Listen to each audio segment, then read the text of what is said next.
Voilà 2 ans, cette année, que mon mari m'a fait passer l'été dans sa terre de Bougrolles. Là, rien. Mais tu entends, rien, de rien, de rien, de rien. Dans les manoirs des environs, quelques lourdeaux dégoûtants, des chasseurs de poils et de plumes vivant dans des châteaux sans baignoire, de ces hommes qui transpirent et se couchent par là-dessus, et qu'il serait impossible de corriger, parce qu'ils ont des principes d'existence malpropres. Devine ce que j'ai fait? Je ne devine pas. Je venais de lire un tas de romans de George Sand pour l'exaltation de l'homme du peuple. Des romans où les ouvriers sont sublimes et tous les hommes du monde criminels. Ajoute à cela que j'avais vu Ruy Blas l'hiver précédent et que ça m'avait beaucoup frappé. Eh bien, un de nos fermiers avait un fils, un beau gars de 22 ans, qui avait étudié pour être prêtre puis quitté le séminaire par dégoût. Eh bien, je l'ai pris comme domestique. Oh. Et après? Après, ma chère, je l'ai traité de très haut, en lui montrant beaucoup de ma personne. Je ne l'ai pas amorcé celui-là, ce rustre. Je l'ai allumé. Oh, André! Oui, ça m'amusait même beaucoup. On dit que les domestiques, ça ne compte pas. Eh bien, il ne comptait point. Je le sonnais pour les ordres chaque matin quand ma femme de chambre m'habillait. Et aussi chaque soir quand elle me déshabillait. Oh, André! Ma chère, il a flambé comme un toit de paille. Alors, à table, pendant les repas, je n'ai plus parlé que de propreté, de soins du corps, de douche, de bain. Si bien qu'au bout de 15 jours, il se trempait matin et soir dans la rivière, puis se parfumait à empoisonner les châteaux. J'ai même été obligée de lui interdire les parfums, en lui disant d'un air furieux que les hommes ne devaient jamais employer que l'eau de Cologne. Oh, André! Alors j'ai eu l'idée d'organiser une bibliothèque de campagne. J'ai fait venir quelques centaines de romans moraux que je prêtais à tous nos paysans et amis domestiques. Il s'était glissé dans ma collection quelques livres poétiques, de ceux qui troublent les âmes, des pensionnaires et des collégiens. Je les ai donnés à mon valet de chambre. Ça lui a appris la vie. Une drôle de vie. Oh, André! Alors, je suis devenue familière avec lui. Je me suis mise à le tutoyer. Je l'avais nommé Joseph.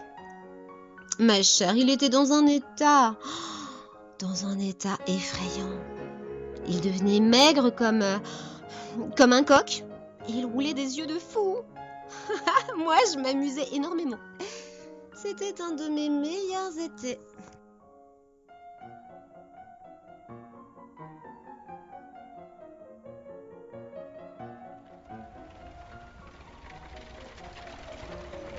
Et après? Après, oui. Eh bien, un jour que mon mari était absent, je lui ai dit d'atteler le panier pour me conduire dans les bois. Il faisait très chaud. Très chaud. Voilà. André, dis-moi tout! Ça m'amuse tant! Tiens, bois un verre de chartreuse. Sans ça, je finirai le carafon toute seule. Eh bien après, je me suis trouvée mal en route. Comment ça? Que tu es bête. Je lui ai dit que j'allais me trouver mal et qu'il fallait me porter sur l'herbe. Et puis quand j'ai été sur l'herbe, j'ai suffoqué et je lui ai dit de me délasser. Et puis, quand j'ai été délassée, j'ai perdu connaissance. Tout à fait. Oh non, pas du tout. Eh bien, j'ai été obligée de rester près d'1 heure sans connaissance. Il ne trouvait pas de remède. Mais j'ai été patiente et je n'ai rouvert les yeux qu'après sa chute.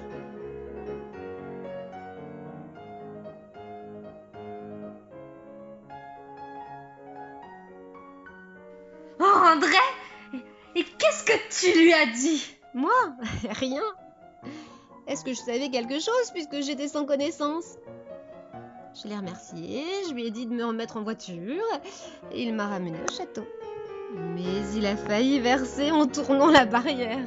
Oh, André, et c'est tout? C'est tout. Tu n'as perdu connaissance qu'une fois? Rien qu'une fois, parbleu. Je ne voulais pas faire mon amant de ce goujat. L'as-tu gardé longtemps après ça? Mais oui, je l'ai encore. Pourquoi est-ce que je l'aurais renvoyé? Je n'avais pas à m'en plaindre. Oh, André, il t'aime toujours? Parbleu. Où est-il?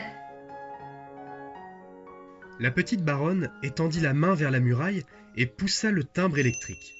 La porte s'ouvrit presque aussitôt, et un grand valet entra qui répandait autour de lui une forte senteur d'eau de Cologne. La baronne lui dit « Joseph, mon garçon, j'ai peur de me trouver mal. Va me chercher ma femme de chambre. » L'homme demeurait immobile, comme un soldat devant un officier, et fixait un regard ardent sur sa maîtresse, qui reprit. « Mais va donc vite, grand sot. Nous ne sommes pas dans le bois aujourd'hui, et Rosalie me soignera mieux que toi. » Il tourna sur ses talons et sortit. La petite comtesse, effarée, demanda. « Qu'est-ce que tu diras à ta femme de chambre? » Je lui dirai ce que c'est passé.